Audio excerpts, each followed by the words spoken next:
কিছু এটার সাথে সম্পৃক্ততা, কিছুই এগুলো মিলেই আমরা শুনবো। বিশদ তাফসীর এখন সম্ভব না। তাহলে দেখেন, আমরা গত জুমায় একটা আয়াত বলেছিলাম, সূরা তাওবার একটা আয়াত।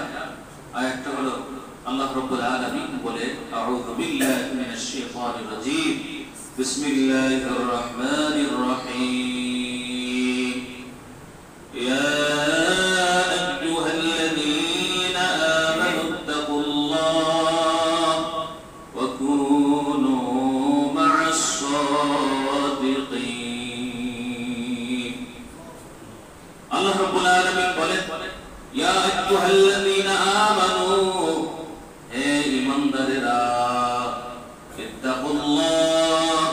আল্লাহকে ভয় করো,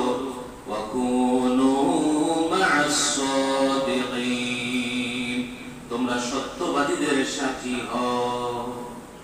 এটা সহজ কথা, এটা কি কথা? একবার সহজ। আল্লাহ বলছেন ইয়া আইয়ুহাল্লাযীনা আমানু। এখানে যদি আমরা দেখি, ইয়া এটাও হরফে নেদা, আইয়ুহা এটাও কি হরফে নেদা। যারা ব্যাকরণ জানেন, আরবি ব্যাকরণ, এরা বুঝবেন সহজে যে এখানে দুইটা হরফে নেদা আছে। কয়টা হরফে নেদা আছে? হরফে নেদা আপনারা সবাই বুঝবেন। এটা হলো মানুষকে ডাকার জন্য যে সমস্ত শব্দ ব্যবহার করা হয়, মানুষকে ডাকার জন্য যে সমস্ত শব্দ ব্যবহার করা হয়, এটাকে বলে হরফে নেদা। যেমন আপনাকে ডাক দিলাম, এটাও হরফে নেদা। এটা ডাকার জন্য কি আমরা ডাক দিয়েছেন না? ডাকার জন্য তো শব্দটা ব্যবহার হয়েছে। ইয়া, ইয়া দ্বারা সহজভাবে আমরা হে শব্দ ব্যবহার হয়। কি শব্দ? হে ভাই।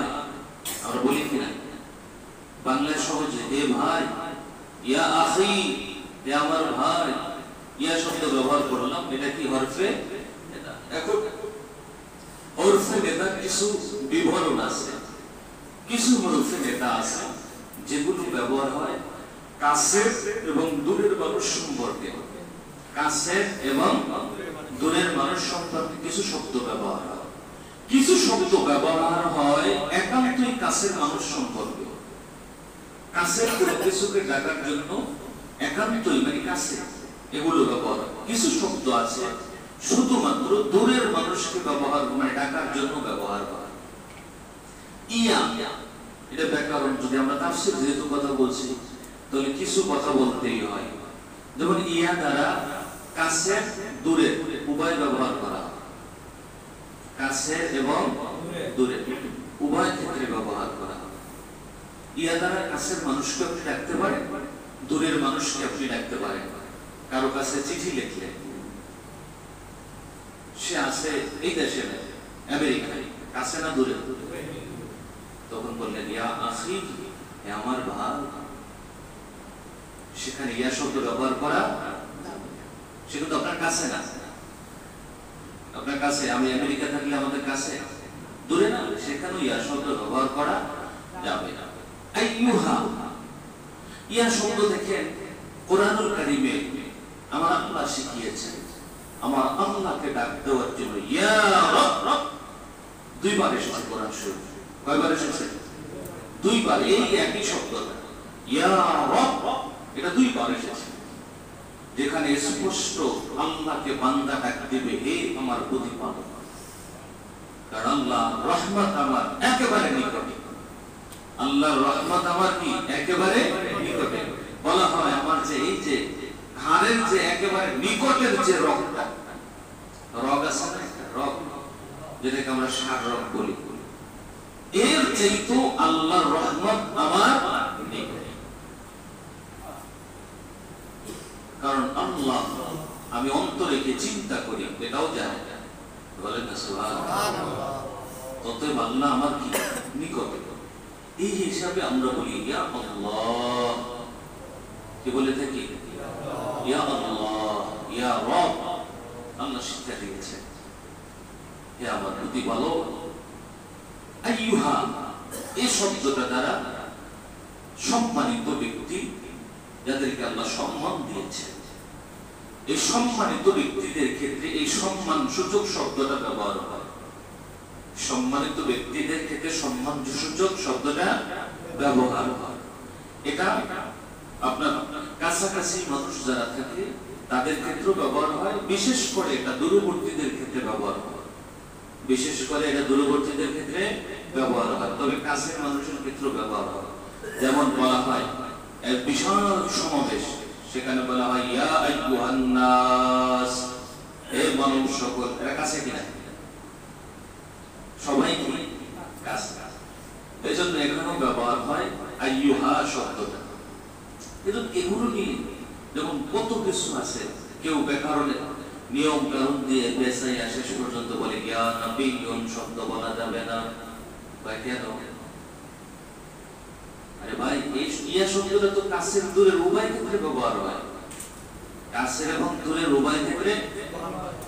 ইয়া রাসূলুল্লাহ শব্দটা ব্যবহার করতে অনেকেই মানে কেমন জানি নাকশ মনে করে, কেমন জানি, অথচ গ্রামের যে ভাষা সেখানে এই ইয়া শব্দ আইয়ুহান শব্দ কাছের এবং দূরের সবার ক্ষেত্রে ব্যবহার কি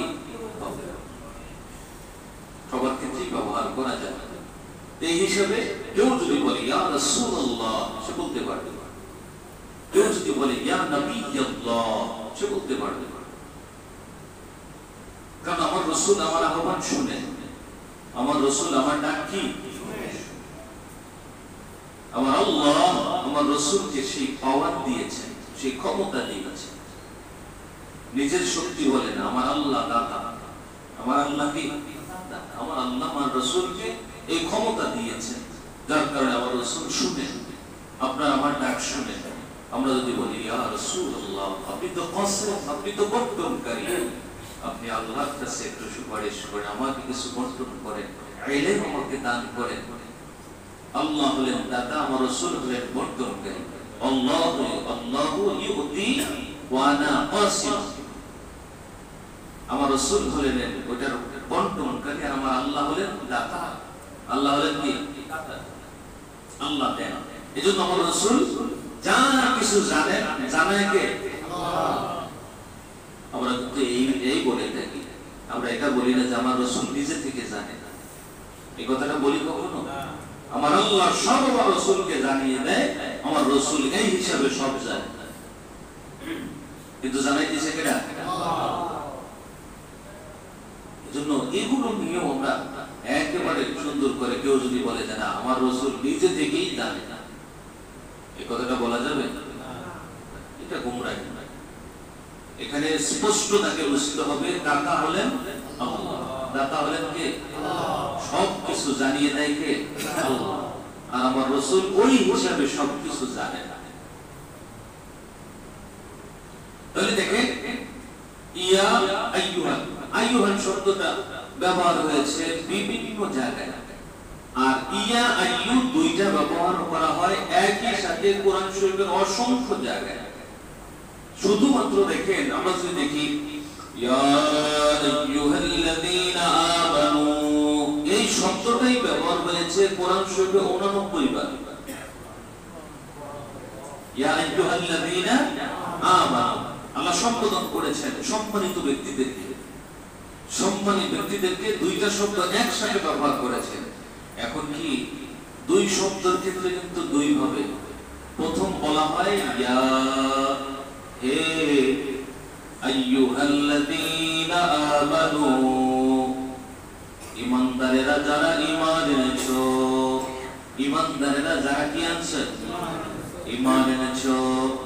এখানে ইয়া আইয়ুহাল্লাযীনা আমানু আল্লাহ বিভিন্ন জায়গায় ব্যবহার করেছেন। এই সম্মানিত ব্যক্তিরা মানুষের ক্ষেত্রেও আল্লাহ বলে ব্যবহার করেছেন ইয়া আইয়ুহান নাস উ'বুদু রাব্বাকুমুল্লাযী খালাকাকুম। আল্লাহ কত সুন্দর করে শব্দগুলো ব্যবহার করেছেন।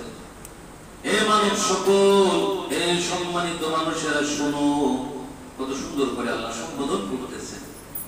তোমরা ইবাদত করো তার যিনি তোমাদেরকে সৃষ্টি করেছে। কত সুন্দর করে আমার আল্লাহ দেখেন সম্বোধনগুলো ব্যবহার করেছে। আল্লাহ চাইলে ইয়া নাস, হে মানুষ, এটা ব্যবহার করতে পারতেন, এটা না, আল্লাহ আরো সম্মান দিয়ে সুন্দর করে মানুষকে ডাকতেছেন ইয়া আইয়ুহান নাস, হে মানব সকল, হে মানুষেরা, হে সম্মানিত মানুষবর্গ, শোনো, যার আকল আছে, যার বিবেক আছে, ওয়াবুদু, তোমরা ইবাদত করো। তোমরা কি করো? ইয়া আইয়ুহান নাস উ'বুদু রাব্বাকুমুল্লাযী খালাকাকুম, তোমাদের রব যিনি তোমাদেরকে সৃষ্টি করেছেন, সেই রবের তোমরা আনুগত্য করো, ইবাদত করো। কত সুন্দর করে আমার আল্লাহ সম্বোধন করে মানুষকে কি সম্মান দিয়ে ডাকতেছে। আল্লাহ বলতেছেন এই আয়াতে, আমরা দেখি সূরা তাওবার আয়াতে আমার আল্লাহ বলতেছেন, ইয়া আইয়ুহাল্লাযীনা আমানু, আল্লাহ সুন্দর করে ঈমানদারদেরকে ডাকতেছেন, হে ঈমানদাররা, যারা ঈমান এনেছো। আমরা যদি আমানু, এটা যদি সংক্ষিপ্ত যদি আমরা কথা শুনতে বলতে চাই, যে আমানু, যারা ঈমান এনেছে। যারা কি এনেছে? ঈমান আনলে হয় মুমিন। ঈমান আনলে কি হয়? হাদিসে জিবরাইলের ভিতরে একটা আছে, সেখানে বলা হয়েছে যে ঈমান তার যদি কেউ দাবি করতে চায়, কি দাবি করতে চায়? মুমিন যদি কেউ দাবি করতে চায়, তাহলে তার মাঝে 7টা বিষয় থাকতে হবে বিশ্বাসের। কয়টা বিষয় বিশ্বাস করবে? 7টা বিষয়। আমানতু বিল্লাহ, কিসের উপর ঈমান আনতে হবে? আল্লাহর উপর ঈমান আনতে হবে। ওয়া মালাইকাতিহি ওয়া কুতুবিহি ওয়া রুসুলিহি ওয়াল ইয়াউমিল আখির ওয়াল কদরি খায়রি ওয়া শাররিহি মিনাল্লাহি তাআলা ওয়াল বা'সি বাদাল মাউত। 7টা বিষয়ের উপরে তাকে ঈমান আনতে হবে। এই 7টা বিষয়ের উপরে যখন ঈমান হবে, তখন সে হবে মুমিন। তখন সে কি হবে? মুমিন। যেমন সর্বপ্রথম আল্লাহর উপর ঈমান আনতে হবে। কার উপরে? আল্লাহ যে ফেরেশতারা যারা আছে, ফেরেশতাগণের উপরে কি আনতে হবে?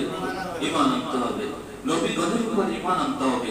কিতাব যে আছে, আল্লাহ যে কিতাব নাযিল করেছে, আল্লাহর আসমানি কিতাবের উপরে কি আনতে হবে? ঈমান আনতে হবে।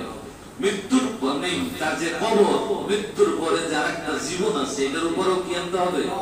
ঈমান আনতে হবে। এরপরে তাকদীরের ভালো মন্দ, এই বিষয়ের উপরেও কি আনতে হবে? ঈমান আনতে হবে। যখন আপনি মুমিন হবেন, আল্লাহ তখন মুমিনের পরিচয় দেয়, যে এগুলো বিশ্বাস করছে কিনা তুমি কেমনে বুঝবা? বিশ্বাস করলে একটা সিম্পটম থাকবে তার মাঝে।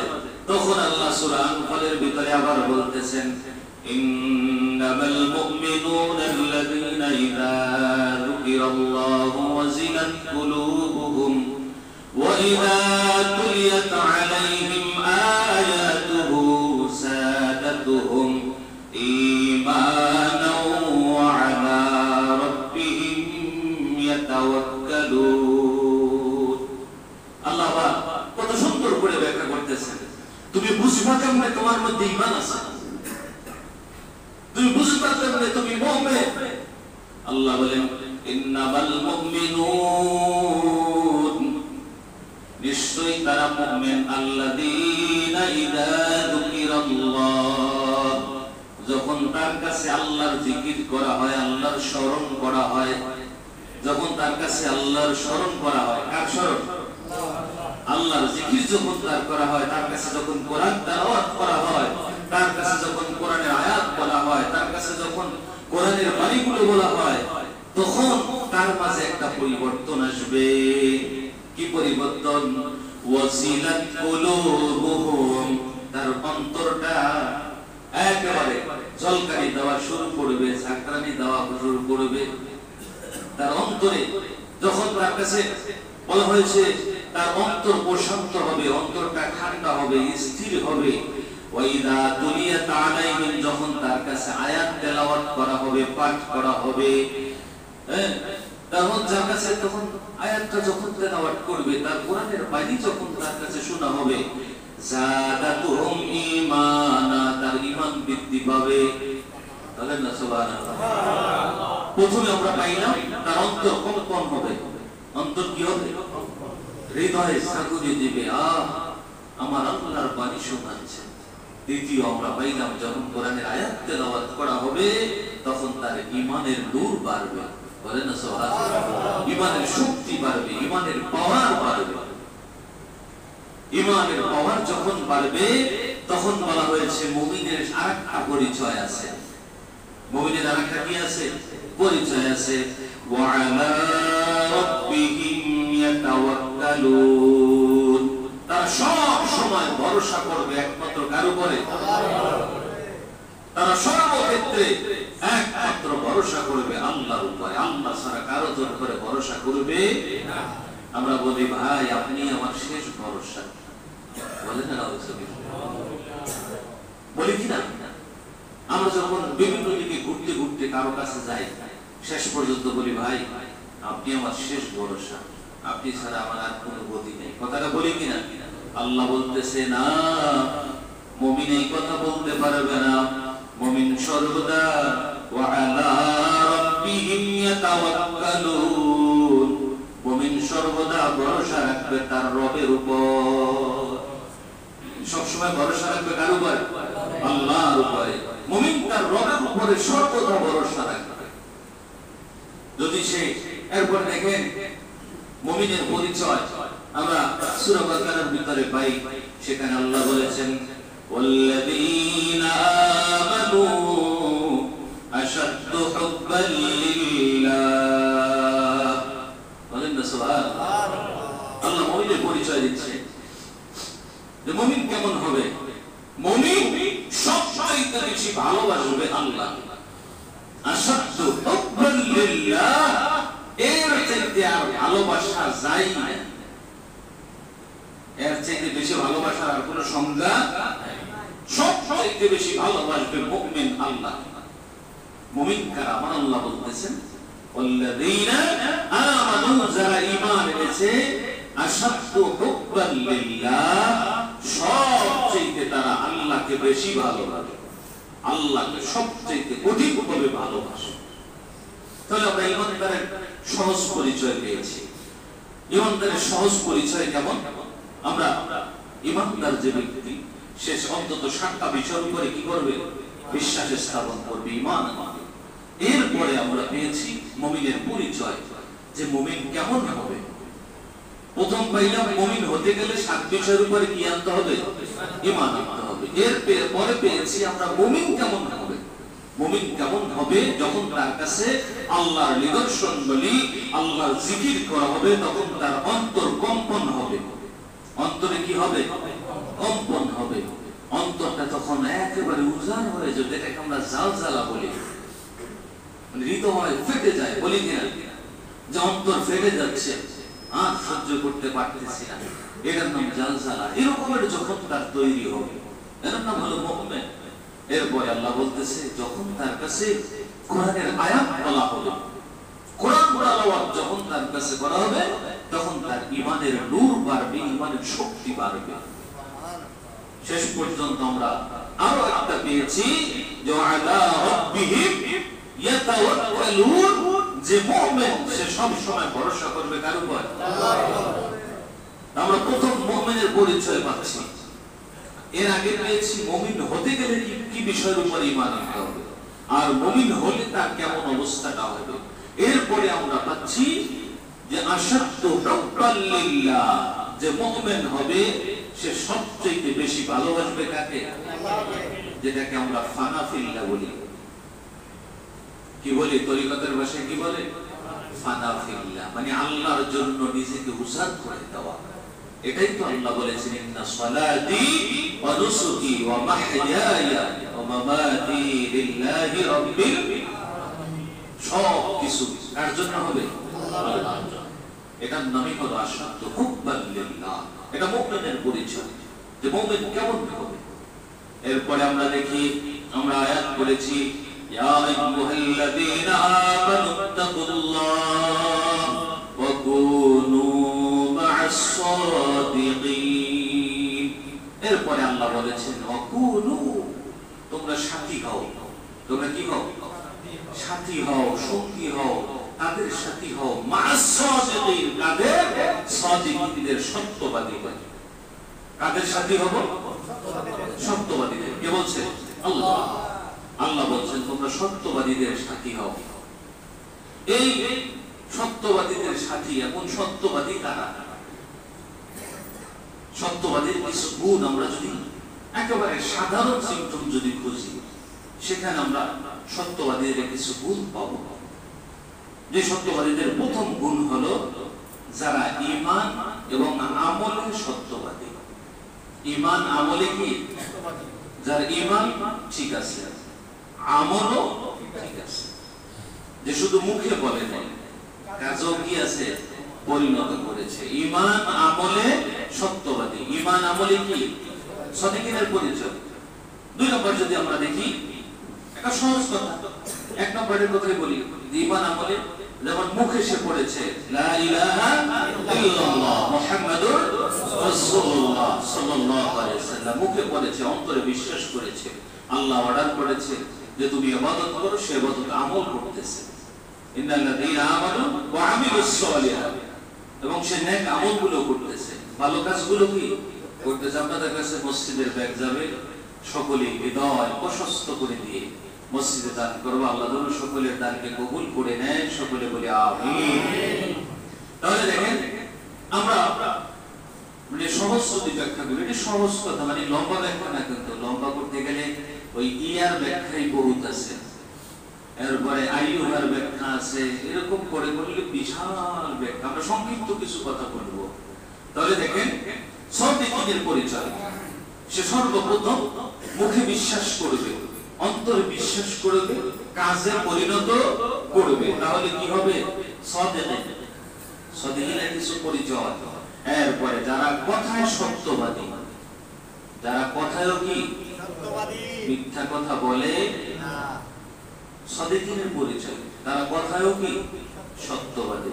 যারা প্রতিশ্রুতি পূরণ করে, যারা ওয়াদা যদি করে, ওয়াদা কি করে? পূরণ করে। এগুলো কোরআন এবং হাদিসের নির্দেশগুলো বলতেছে যে যারা প্রতিশ্রুতি করলে এগুলো কি করে? পূরণ করে। যে প্রতিশ্রুতি দিলাম আমি যদি আগামীতে যদি আপনাদের সামনে আসতে পারি, এই দেশ আর দেশ থাকবে না, গোল্ডেন দেশ বানিয়ে ফেলবো, স্বপ্ন দিয়ে সব সাজাই দিব, আইসি আর হে গোল্ডেন চুরি করে লিয়ে বাগি যাবে। এটা সদিকি? এটা কি সদিকি? এটা মুনাফিক। এটার নাম কি? ওয়াদা বরখলাপ করে এই ব্যক্তির নাম কি? মুনাফিক। আমরা তো এটা তো সবাই জানি। মুনাফিকের আলামত কি জানা? কথা বললে মিথ্যা বলে, দেশে ওয়াদা করছে মিথ্যা কথা বলছে না, এরপরে ওয়াদা করলে মিথ্যা বলে, তারপরে যদি কারো কাছে ওয়াদা করে, এটা ওয়াদা কি করে? বরখলাপ করে। আমানত যদি কেউ দেয়, আমানতে দেশটারে তার কাছে আমানত দিছি, এলাকাটারে আমানত দিছি, দেশ বেঁচে গেছে, এমন ঋণ আইনা একবারে বোঝাই করে দিয়ে এই টাকা পয়সা দিয়ে বেঁচে গেছে, দেশ বেঁচে না। তাহলে 3টা আলামত আছে, যে ওই যে প্রতিশ্রুতি দিছে এইটা করে লাভ করে নাই, এর মধ্যে আলামত 3টাই আছে। তাহলে সে মুসলিম না মুনাফিক? সন্দেহ আছে কারণ? এটা মুসলিম না মুনাফিক? মুনাফিক কাফের চেয়ে খারাপ। এটা কি কইলেন? কাফের তো কাফের, আরে না, কাফের যে জাহান্নামে দিবে আল্লাহ, মুনাফিকের ওই জাহান্নামের তলদেশে দিবে। বলবেন না? কাফের যে জাহান্নামে আল্লাহ দিবেন, ওই জাহান্নামের আগুনের যে উৎপত্তি স্থল, ওইখানে মুনাফিকের দিবে। তাহলে শাস্তি মুনাফিকের বেশি না কাফেরের বেশি? মুনাফিকের বেশি। শাস্তি কার বেশি? আল্লাহ বলেন ইন্নাল মুনাফিকিনা ফি দারকি আসফালি মিনান নার, মুনাফিকের স্থান হলো ওই একবারে, কিন্তু আমাদের কাফের চেয়ে মুনাফিকের সংখ্যা বেশি। আমরা মনে করি যে না, কাফের হইলে সমস্যা, মুনাফিক হওয়া যায়, এটা কি হওয়া যায়? না, কাফের চেয়ে তো মুনাফিক আরো বেশি খারাপ। এজন্য এই মারাত্মক পরিস্থিতি, মুনাফিক হওয়া যাবে না। ওয়াদা করলে সেটা কি করতে হবে? পূরণ করতে হবে। এজন্য সাদিকিনের পরিচয়ের ভিতরে আমরা পেয়েছি যারা সাদিকিন, তারা ওয়াদা পূরণ করবে। তারা ওয়াদা কি করবে? পূরণ করবে, যা ওয়াদা করবে সমস্ত ওয়াদাগুলো সে পূরণ করবে। মুনসাদিকিনের আরেকটা পরিচয় যেটা খুব শক্ত, যে কঠিন পরিস্থিতিতেও সে সত্যবাদী থাকবে।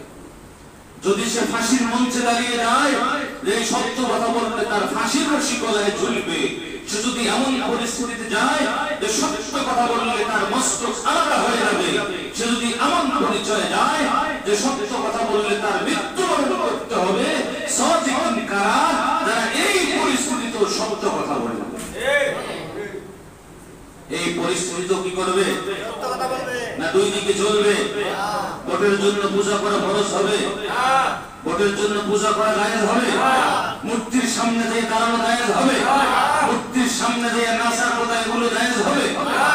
আপনি ক্ষমতায় যাওয়ার জন্য মূর্তির সামনে মাথা নত করা যাবে?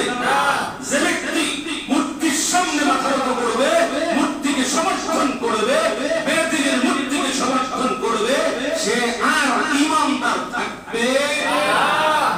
এরপর আপনি কোন দলে আছেন আপনি বুঝছেন না।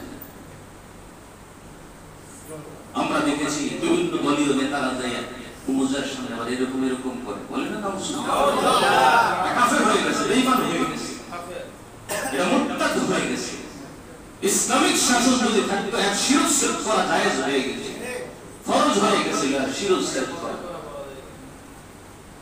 কিন্তু আমরা এমন পরিস্থিতি, আমরা ছোটবেলা থেকে শিক্ষা দিচ্ছি, মুসলিম শিক্ষা দেয় তোমরা মূর্তির কাছে যাবা না, পূজা মণ্ডপে যাবা না। আজকে আমরা নিজেরা যাই। ক্ষমতা কাকে বলে? আমার রাসূল কি মূর্তির সামনে মাথা নত করে ক্ষমতা এনেছেন? আমার রাসূল মূর্তি পূজা করে ক্ষমতা এনেছেন? তাহলে আল্লাহ কেন নাযিল করলেন লাকুম দীনুকুম ওয়ালিয়া দীন? আয়াত আল্লাহ কেন নাযিল করে দিলেন? আমার রাসূল তো সমস্যায় যায় না যে তোমরা একদিন আমাকে নামাজ পড়ো, আমি তোমাদের একদিন পূজা করি। আমার রাসূল করেছে? তোমরা কিসের সত্যবাদী? তোমরা মিথ্যাবাদী, তোমরা কাচ্চা।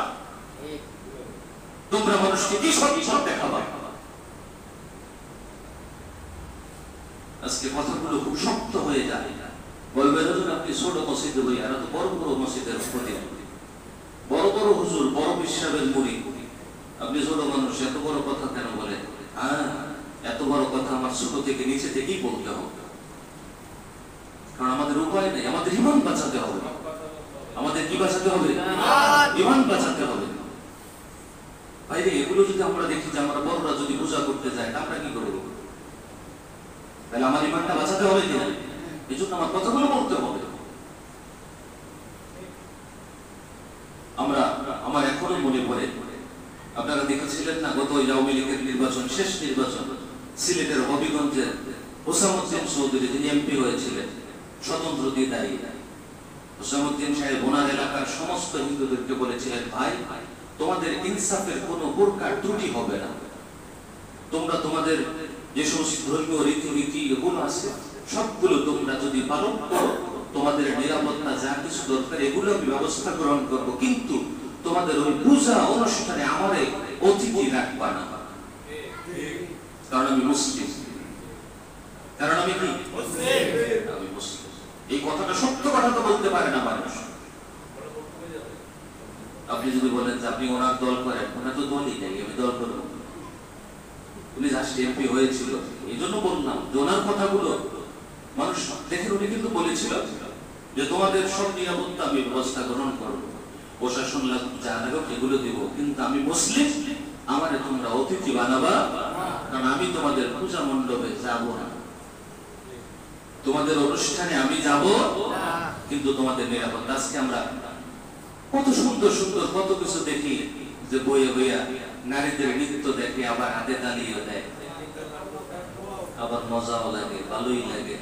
খালি বেদাত দুনিয়ার আইয়া মিলাদুন নবীতে ঠেকছে, সব বেদাত মিলাদুন নবীতে, সব বেদাতে এই মিলাদুন নবীতে, সব বেদাতে মিরাজুন নবীতে, সব বেদাতে কিনে সবে পড়াতে, সব বেদাতে এই সমস্ত অনুষ্ঠানে ঠেকছে। আর কোন জায়গায় বেদাত নাই, কারণ ওটা তো বেদাত না, ওটার মধ্যে যায় ঈমান, ওটার মধ্যে যায় কি? ঈমান। বেদাত তো আর থাকে না, ওটা তো এর চেয়ে তো বেশি কিছু। এজন্য সত্যবাদী খুঁজতে হবে। কি খুঁজতে হবে? কঠিন পরিস্থিতিতেও সত্য কথা বলতে হবে। তুমি এমন একজন মায়ের বেটা যদি হয়ে থাকো, এমন মুসলিম হও যে মূর্তির সামনে যেয়ে তুমি যদি বলতে পারো, তাদের পূজা মণ্ডপে যেয়ে যদি বলতে পারো যে তোমরা বাতিল আমরা হক, এই মূর্তি কোনো কাজে আসবে না, এই কথা, এই সত্য কথা যদি তুমি বলতে পারো, তাহলে বুঝবো যে আপনি প্রকৃত মুসলিম। তুমি সেখানে যে গীতা পাঠ করো, তুমি কেমন মুসলমান? এই ধরনের অন্যায় অপকর্ম এগুলো করা যাবে? আমাদের বাঁচাতে হবে ঈমান। বাঁচাতে হবে কি? ঈমান ঠিক তো সব ঠিক। ঈমান থাকবে জান্নাত পাবেন, ঈমান থাকবে না জান্নাত পাবো। আমরা দেখেন সত্যবাদীদের পরিচয় যদি দেখি, যারা আল্লাহর প্রতি পূর্ণ একনিষ্ঠ, মানে আল্লাহর দিকে তার ধ্যান খেয়াল সবকিছু আল্লাহর দিকে, ধ্যান খেয়াল সবকিছু কি থাকবে? আল্লাহর দিকে। এই সিম্পটম গুলো যদি থাকে তখন সে হবে সাদিকিন। তখন কি হবে? সাদিকিন যখন হয়ে যাবে, আমার আল্লাহ তখন বলেন সে আমার নিয়ামতের অনুগ্রহ পাওয়ার মালিক হয়ে গেল। নিয়ামত সে পেয়ে গেছে।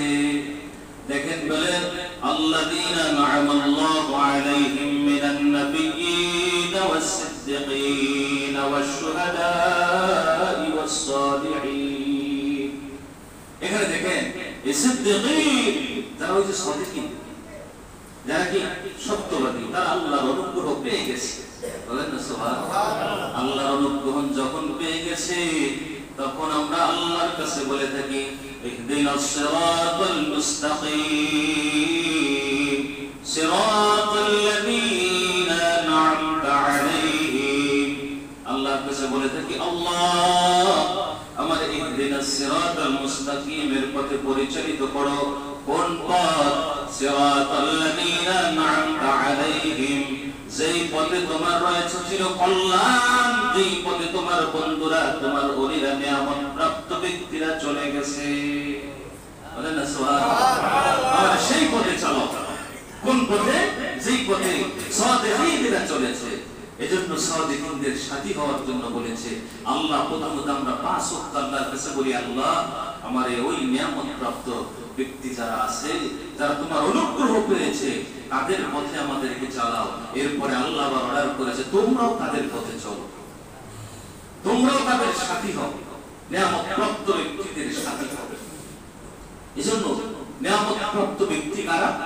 আমরা পেয়েছি যে তাদের এই সাদিকীনের যে সিম্পটম গুলো আছে, এগুলো যাদের মধ্যে থাকবে, যাদের জীবনটা পুরোপূর্ণ উজাড় করে দিয়েছে। আজকে আমরা এই রবিউস সানি আসলে পরে একজন আল্লাহর ওলির কথা আমরা অনেকেই বলে থাকি। ফাতিহা ইয়াস্তাহব পালন করা হয় যার ওফাত দিবস উপলক্ষে, যিনি রবিউস সানির 11 তারিখ আল্লাহর ডাকে সাড়া দিয়েছেন, ইন্তেকাল করেছেন, যার নাম হলো আব্দুল কাদের জিলানী। ওনার আরেকটা নাম হলো মহিউদ্দিন। ওনার নাম কি? এটা উপাধি। মহিউদ্দিন হলো উপাধি। মহিউদ্দিন কি? উপাধি।